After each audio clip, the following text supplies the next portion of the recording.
दिवसांमध्ये तर हा त्रास आणखी वाढण्याची शक्यता आहे असं भारतीय हवामान विभागानं म्हटलेलं आहे. राज्यातल्या काही भागांना त्यांनी उष्णतेच्या लाटेचा इशारा सुद्धा दिलेला आहे. नेमकं काय घडतंय, मान्सून कुठे पोहोचलाय, तो राज्यामध्ये आणखी पुढे कधी सरकणार आणि कुठल्या जिल्ह्यांमध्ये आज आणि उद्या येलो अलर्ट आहे, जाणून घेऊया. नैऋत्य मोसमी वारे महाराष्ट्रात हर्णे आणि सोलापूरच्या आसपासच रेंगाळलेत. 8 जून नंतर म्हणजे गेल्या 6 दिवसात मान्सूननं आगेकूच केलेली नाही. दक्षिण कोकणातही जिथे मान्सून पोहोचलाय तिथे पावसाचं प्रमाण कमी झालंय. मान्सूनच्या वाऱ्यांची दिशा आणि गती ही थोडी मंदावलेली आहे. सॅटेलाइट दृश्यांमध्ये महाराष्ट्रावर ढगांचं विरळ आवरणच दिसतं. पुढच्या 4 ते 5 दिवसात मान्सून राज्यात आगेकूच करू शकतो असा अंदाज भारतीय हवामान विभागानं मांडलाय. राज्यात पुढच्या 24 ते 48 तासात कोकण आणि मराठवाड्यात तुरळक ठिकाणी थंडरस्टॉर्म म्हणजे विजांचा कडकडाट, सोसाट्याचा वारा आणि हलक्या ते मध्यम पावसाची शक्यता आहे.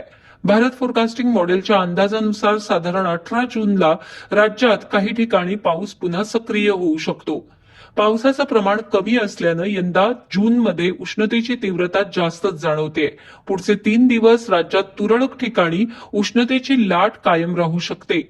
मराठवाडा आणि विदर्भात अनेक ठिकाणी दिवसा पारा 40 अंश सेल्सिअसच्या वर राहतोय. पूर्व विदर्भात तो 42 अंशांपेक्षा जास्त वर जाऊ शकतो.